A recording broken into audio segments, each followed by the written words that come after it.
ওং নমো ভগবতে বাসুদেবায় নমঃ। জয় শ্রীকৃষ্ণ। রাধে রাধে। নমস্কার বন্ধুরা। 30শে চৈত্র 14ই এপ্রিল মঙ্গলবার দিন চৈত্র সংক্রান্তি সম্পূর্ণ হচ্ছে। এরপরই শুরু হচ্ছে নববর্ষ, বাংলা ক্যালেন্ডারের নতুন মাস বৈশাখ মাসের আগমন। বন্ধুরা, শাস্ত্রে চৈত্র সংক্রান্তির দিনটিকে একটি অত্যন্ত গুরুত্বপূর্ণ দিন হিসাবে মানা হয়েছে।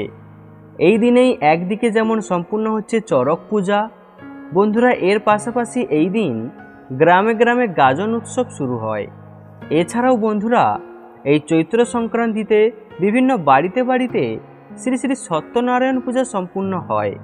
তাই বন্ধুরা, বছরের এই শেষ দিন নিঃসন্দেহে এমন একটি দিন যেদিন আপনার করা কিছু কাজ আপনার আগামী বছরকে আরও সুন্দরময় এবং সমৃদ্ধ করে তুলবে, এতে কোনো সন্দেহ নেই।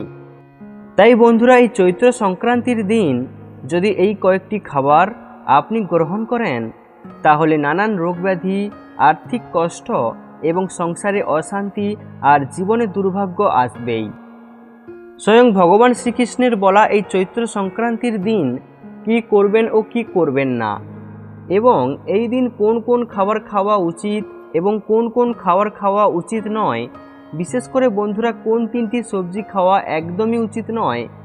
বন্ধুরা, এই দিন যেই সবজিগুলি খেলে জীবনে ঘনিয়ে আসতে পারে চরম দুর্ভাগ্য, চরম আর্থিক কষ্ট, পরিবারের সদস্যদের লেগে থাকবে নানা ধরনের রোগ ব্যাধি, ঘরে এবং বাইরে অকারণে সৃষ্টি হবে নানান ধরনের সমস্যা, ব্যবসা এবং চাকরির জায়গায় নানা রকম বাধা আসবে, আপনার রোজগার কমে যেতে পারে, সংসারে নেমে আসতে পারে চরম অশান্তি ও দুর্ভাগ্য।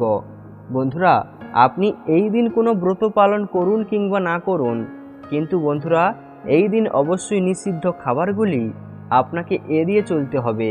তাহলে আপনার বাড়ি থেকে বাস্তু দোষ দূর হবে এবং নতুন বছরে মা লক্ষ্মীর আশীর্বাদে আপনার জীবনে প্রচুর ধনসম্পত্তি অর্জন করতে পারবেন এবং আপনি এবং আপনার পরিবার সর্বদা হাসি খুশি ও সুস্থ থাকবেন। বন্ধুরা, এরই সঙ্গে বলা হয়েছে যে এই চৈত্র সংক্রান্তির দিন যদি এই খাবারটি গ্রহণ করা যায়, তাহলে শরীরকে করে তুলবে বিষমুক্ত এবং নতুন বছরে সর্বদা সুস্থ ও নিরোগ থাকবেন। তাই অন্তত এই দিনে এই বিশেষ খাবারটি পরিবারের সকলে অল্প অল্প হলেও গ্রহণ করার চেষ্টা করুন। এছাড়াও বন্ধুরা, আজকের এই ভিডিওতে আপনারা জানবেন চৈত্র সংক্রান্তির দিনটি কেন এত গুরুত্বপূর্ণ, চড়ক পূজা আসলে কি, গাজনই বা কি, এই দিনে কোন বিশেষ কাজ করার কথা বলা হয়েছে এবং সর্বোপরি কোন খাবারটি আপনাদের অবশ্যই এই দিনে গ্রহণ করা প্রয়োজন এবং কোন কোন খাবার এই দিনে বর্জন করা উচিত। নমস্কার বন্ধুরা, আমাদের চ্যানেলে আপনাদের সবাইকে জানাই আন্তরিক শুভেচ্ছা ও স্বাগতম। বন্ধুরা, এই সব কিছুই আপনাদের সাথে আজকের এই ভিডিওতে বিস্তারিতভাবে আলোচনা করা হবে। আমাদের সকলেরই আজকের এই গুরুত্বপূর্ণ তথ্যগুলি জানা খুবই প্রয়োজন। তাই অবশ্যই আমার প্রিয় সকল ভক্তগণ ভিডিওটি ভক্তি, ভালোবাসা, শ্রদ্ধার সহিত অবশ্যই শ্রবণ করবেন।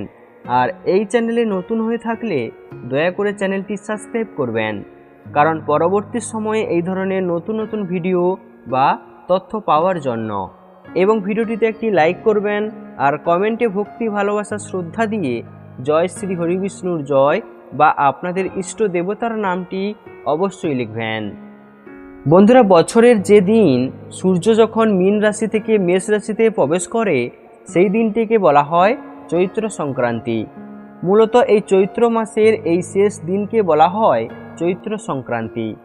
এই দিনেই হয় চড়ক পূজা, অর্থাৎ বুড়ো ঠাকুরের পূজা, যাকে আমরা আদি শিবের পূজাও বলে থাকি। বন্ধুরা, এই দিনেই শাস্ত্র মতে শিব ও কালীর মহামিলন সম্পূর্ণ হয়েছিল। সেই কারণে এই দিনটি ভক্তরা শিব শক্তির উপাসনায় নিজেকে নিয়োজিত করেন, আর একেই চড়ক পূজা বলা হয়। চড়ক পূজা আসলে শিব এবং কালীর প্রতীক। বন্ধুরা, আমাদের শাস্ত্র অনুসারে এই চৈত্র সংক্রান্তির দিন কিছু কিছু বিশেষ নিয়ম মেনে চলার কথা বলা হয়েছে। প্রথমত, এই চৈত্র সংক্রান্তির দিন আমিষ খাবার খেতে বারণ করা হয়। এই দিন নিরামিষ খাবার গ্রহণ করার কথা বলা হয়েছে। এই বিষয়ে শাস্ত্রে পরিষ্কার করেই বলা হয়েছে, শরীর ও মনকে সুস্থ রাখার জন্য যে কোনো মাসের অষ্টমী, চতুর্দশী, পূর্ণিমা, অমাবস্যা এবং সংক্রান্তিতে মাছ মাংস খাওয়া নিষিদ্ধ। এছাড়াও বন্ধুরা, এই চৈত্র সংক্রান্তির দিন নিষিদ্ধ সবজির মধ্যে প্রথমে যেটির কথা বলবো সেটি হলো ওল। কিন্তু কেন এই ওল চৈত্র মাসে খেতে নেই?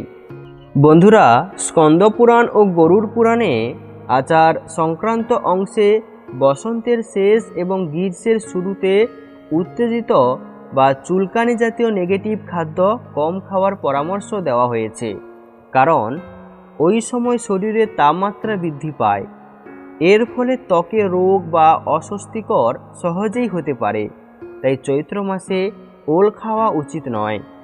এছাড়াও বন্ধুরা, চৈত্র মাসে অতিরিক্ত ভাজাভুজি খাবার যতটা সম্ভব এড়িয়ে চলা ভালো এবং বেশি তেল মশলা জাতীয় খাবারও না খাওয়াই ভালো। এছাড়াও বন্ধুরা, এই বিষয়ে আপনারা নিশ্চয়ই জানেন যে এই দিন শাকান্ন অর্থাৎ পাচন খাওয়ার বিধি রয়েছে। বন্ধুরা, শাকান্ন অর্থাৎ 7 অথবা 14 প্রকার শাক একসঙ্গে রান্না করে খাওয়ার প্রথা। বন্ধুরা, এই দিন অবশ্যই এঁচোড়ের তরকারি, সজনে ডাঁটা অথবা কোনো তেতো জাতীয় খাবার বা সবজি গ্রহণ করা প্রয়োজন। যেমন ধরুন নিম পাতা, উচ্ছে প্রভৃতি শাকসবজি। দ্বিতীয়, এই চৈত্র সংক্রান্তির দিন কোনো প্রকার অলসতা অবশ্যই করবেন না। এই দিন আপনাকে অবশ্যই অলসতা ত্যাগ করতে হবে। সকালবেলা শয্যা ত্যাগ করে স্নান করে কোনো না কোনো কাজের মধ্যে নিজেকে অবশ্যই এই দিন ব্যস্ত রাখার চেষ্টা করবেন। আর যদি সম্ভব হয় এই দিন গঙ্গা স্নান অথবা কোনো পুকুর বা নদীতে গিয়ে স্নান করুন। যদি তা সম্ভব না হয় তাহলে স্নানের জলে সামান্য গঙ্গা জল মিশিয়ে সেই জল দিয়ে স্নান করার চেষ্টা করুন। বন্ধুরা, শাস্ত্রে বলা হয়েছে সংক্রান্তির দিন স্নান এবং দান অত্যন্ত একটি পুণ্যের কাজ। আর তাই এই চৈত্র সংক্রান্তিতে পারলে দরিদ্র ও অসহায় মানুষদের কিছু দান করুন। দান বলতে শুধু টাকা পয়সা দান করা এটা কিন্তু বোঝায় না। আপনার সামর্থ্য অনুযায়ী আপনি চাল, ডাল, পোশাক এগুলি কোনো অসহায় বা দুস্থ মানুষদের দান করতে পারেন। বন্ধুরা, চৈত্র সংক্রান্তির দিন যদি কেউ বাড়িতে আসে তবে তাকে কখনো খালি হাতে বা খালি মুখে ফিরিয়ে দিতে নেই।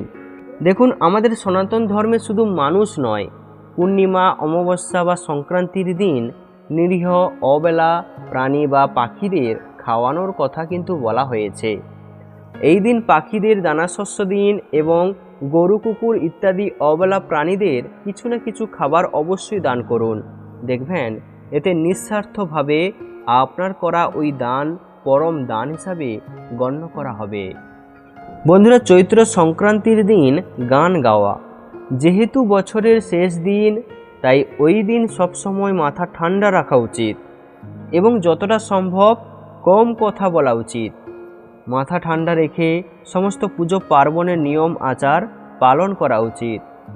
ওই দিনে যদি আপনি কোনো বিষয়ে ক্রোধ প্রকাশ করেন বা কারোর সঙ্গে যদি ঝগড়া করেন তাহলে আপনার মনে একটি কষ্ট সর্বদা থেকে যাবে এবং ওই অশান্তি আপনি পরবর্তী বছরেও বয়ে নিয়ে যাবেন। তাই বন্ধুরা, ওই চৈত্র সংক্রান্তির দিন কখনোই মাথা গরম করবেন না এবং মাথা ঠান্ডা রেখে সমগ্র দিনটি কাটাবেন। এছাড়াও চৈত্র সংক্রান্তির দিন বাড়িতে আনুন এই সামগ্রিকগুলি যা আপনার পরিবারে বয়ে নিয়ে আসবে সুখ ও স্বাচ্ছন্দ্য। নাম্বার 1, রূপোর হাতি। চৈত্র সংক্রান্তির আগে বাড়িতে কিনে নিয়ে আসুন রূপো বা পিতলের হাতি। বৈদিক ক্যালেন্ডারে উল্লেখ করা হয়েছে 30শে চৈত্র 14ই এপ্রিল মঙ্গলবার পালিত হবে চৈত্র সংক্রান্তি। এই দিনের আগে রূপোর হাতি বাড়িতে আনলে সংসারে মঙ্গল হয়, আর্থিক সচ্ছলতা বৃদ্ধি পায়, সম্মান ও প্রতিপত্তি বাড়ে।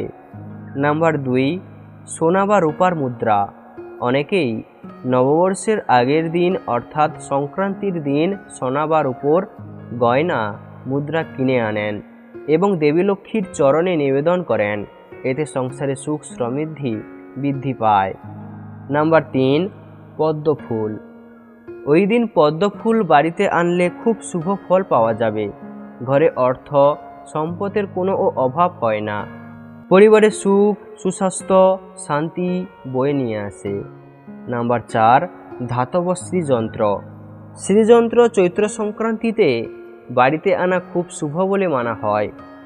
সোনা বা রূপোর তৈরি শ্রীযন্ত্র অনেকেই ওই দিন বাড়িতে নিয়ে আনেন। তবে তৈরি তামার শ্রীযন্ত্রও আপনি আনতে পারেন, যদিও তার কার্যকারিতা কম বলে মানা হয়। নাম্বার 5, ময়ূরের পালঙ্ক। সংক্রান্তিতে বাড়িতে ময়ূরের পালক আনাও খুব শুভ। বাড়ির বাস্তুর উন্নতি ঘটার পাশাপাশি বাচ্চাদের পড়াশোনার প্রতি আগ্রহ বাড়ে, সুখ শান্তি নিয়ে আসে পরিবারে। নাম্বার 6, শঙ্খ। ওই দিন অনেকে বাড়িতে নতুন শঙ্খ কিনে আনেন। এমনিও ভগবান শ্রীহরির হাতে থাকে শঙ্খ, মা দুর্গার ও শঙ্খ ভালোবাসেন, তাই ওই দিন বাড়িতে শঙ্খ আনা পরিবারের জন্য খুবই শুভ। পিতৃদোষ থেকে মুক্তি পেতে, পিতৃর শান্তির জন্য এই দিন পিপল গাছের পূজা করা শুভ বলে মনে করা হয়। পিপল গাছে কালো তিল ও দুধ মিশ্রিত জল অর্পণ করুন এবং পিতৃ শান্তির জন্য প্রার্থনা করুন। ধর্মীয় বিশ্বাস অনুযায়ী এই উপায় করলে পূর্বপুরুষের শান্তি লাভ হয় এবং পিতৃদোষ দূর হয়।